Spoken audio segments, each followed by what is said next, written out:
पिशाचों का रहस्यमयी गांव का राज पार्ट 5। दोस्तों, कहानी सुनने में तभी मजा आएगा, पहले आप इस कहानी के सारे भाग सुनोगे, जिसका लिंक मैंने डिस्क्रिप्शन में डाला हुआ है। तो चलो कहानी शुरू करते हैं।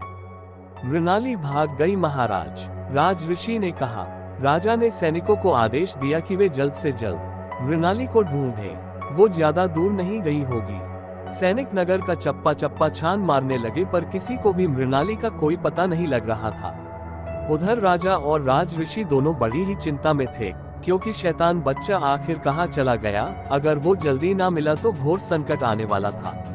टिल्डर टिल्डर जंगल का दृश्य। टिल्डर टिल्डर मृणाली उधर जंगल में चली जा रही थी और किसी चीज को ढूंढ रही थी।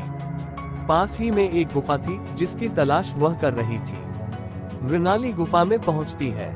वहां का दृश्य वैसा ही होता है जैसा कि आम भूतिया फिल्मों में होता है। चारों तरफ इंसानी हड्डियां फैल रखी है, भयंकर और बड़े बड़े मकड़ियों के जाले। एक बड़ी सी बलि देने की जगह, जहां पर एक बड़ी नोकदार दराती, जिस पर लगा सूखा लाल खून। ये वही जगह है जहां रानी के बच्चे के लिए 5 कुंवारी कन्याओं की बलि दी गई थी। मृणाली कुछ मंत्र पढ़ती है और एकदम से उसके हवन करने वाली जगह पर आग जल उठती है। थोड़ी देर बाद किसी के पैरों की आवाज आने लगती है। आवाज धीरे धीरे मृणाली की तरफ बढ़ती है। सामने एक लंबा चौड़ा दानव आकर मृणाली के सामने खड़ा हो जाता है, जिसके एक हाथ में राजा का बच्चा होता है और दूसरे हाथ में बड़ी भयंकर सी तलवार होती है। अब वह उसकी तरफ बढ़ने लगता है और बच्चा उसको दे देता है। शाबाश मेरे बेटे, तूने अपना काम कर दिया। जी हाँ, आपने बिल्कुल सही सुना। वो दानव और कोई नहीं बल्कि उसका मृणाली का ही बेटा भीमा होता है। पर भीमा तो मर चुका था ना, तो वो कैसे? दरअसल मृणाली ने अपनी तंत्र विद्या से ही उसको भीमा को जिंदा किया है, पर अब वो इंसान नहीं बल्कि एक शैतान का रूप है। उसका शरीर में शैतान का वास है और ये शैतान ऐसा वैसा शैतान नहीं बल्कि खून पीने वाला एक पिशाच है। चौकीदार अमन और मुझसे बोलता है कि साहब, जिसे आपने जंगल में देखा था और जो रात को आपके घर आया था, वो पिशाच यही है। सदियों से ये लंबी नींद सोया था, पर अब ये जग गया है। अमन बोला, पर कैसे? ये जानने से पहले ये जाने कि आगे गांव का क्या हाल हुआ और इस महल की सच्चाई क्या है। चौकीदार बोला, मैं लेखक अभिषेक सोलंकी भी यही तो जानना चाहता था कि इस महल की सच्चाई क्या है और राजा के बेटे का फिर क्या हुआ। कहानी में वापस लौटते हुए चौकीदार बोला कि उधर पूरे नगर में राजा अपने सैनिकों के साथ मृणाली और उस शैतान बच्चे को ढूंढने में लगा हुआ था। मृणाली की गुफा। मृणाली अपनी गुफा में एक शैतान की मूर्ति के सामने बैठी है। उसके एक तरफ राजा का बच्चा है। वो उस शैतानी मूर्ति की पूजा कर रही है। थोड़ी देर बाद मूर्ति में हलचल होती है और मूर्ति में से एक भयानक आवाज आती है। मुझे किसने बुलाया और क्यों?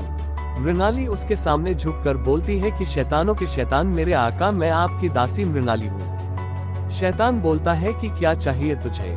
मुझे यहाँ किस लिए बुलाया है?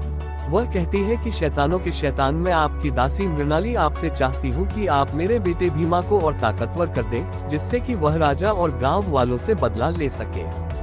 भीमा भले ही मरकर जिंदा हो गया था और उसके अंदर शैतान था, पर अभी भी उसमें इतनी ताकत नहीं थी कि वह किसी को मार सके या उससे लड़ सके। शैतान मूर्ति बोलती है कि इसके लिए तुझे एक बलि देनी होगी, क्योंकि एक आत्मा लेकर ही मैं तेरे बेटे को वह ताकत दे सकता हूँ जिससे कि वह अपने दुश्मन को हरा सके। वह बोलती है कि जी आका, और दराती उठा के राजा के बेटे का सिर काट डालती है और उसके सिर को शैतान के पैरों पर रख देती है। पर राजा का बेटा तो खुद ही शैतान था और सारी समस्या का कारण भी तो वही था। तो कहानी का यह मोड़ कैसा? दरअसल राजा का बेटा शैतान नहीं था। रानी को संतान भी मृणाली के जादू के कारण नहीं हो पा रही थी। ये सब मृणाली का रचा गया षड्यंत्र था। उसने ये सब षड्यंत्र रचा था और जानबूझकर रानी की दासी बनी और उसे संतान का लोभ दिया। राजा का बेटा पिशाच योनि में भी पैदा नहीं हुआ था। हाँ, बस उसके ऊपर पिशाच का साया जरूर था। ये सब उसका जादू था, जिससे ये लगे कि यह बच्चा एक शैतान है। राजा का बेटा बिल्कुल निर्दोष था। मृणाली ने ये सब राजा से अपना बदला लेने के लिए किया था। राज ऋषि जी भी इस जगह मात खा गए। उनकी विद्या ने भी उन्हें का साथ नहीं दिया। वह जिसको शैतान का बच्चा समझ रहे थे, वह तो बस एक निर्दोष बच्चा था। शैतान मृणाली से खुश हो जाता है और वहां से गायब हो जाता है। और अब असली खेल शुरू होता है। उधर भीमा का शरीर गलने लगता है और उसके दोनों हाथ बहुत ही लंबे और लचीले हो जाते हैं। उसके एक हाथ में बड़ी बड़ी 3 अंगुलियां उत्पन्न हो जाती हैं तथा दूसरा हाथ एक हथौड़े का आकार ले लेता है। दोनों पैरों की जगह 8 पतली पतली टांगे आ जाती है, किसी ऑक्टोपस की तरह। पीठ पर 2 पंख, चेहरे के बीचों बीच एक बड़ी सी आंख और एक बड़ा सा मुंह जिसमें बड़े बड़े दांत और सिर पर 2 बड़े से सींग। पूरी तरह नरक के राक्षसों को भयभीत कर दे इस तरह का कोई प्राणी बन चुका था वो। कहानी समाप्त। इससे आगे जानेंगे भीमा गांव वालों पर क्या कहर ढाने वाला है। दोस्तों, कहानी में बहुत ट्विस्ट आने वाला है। इस कहानी के कई पार्ट है। कहानी अच्छी लगी हो तो प्लीज चैनल को सब्सक्राइब कर दो।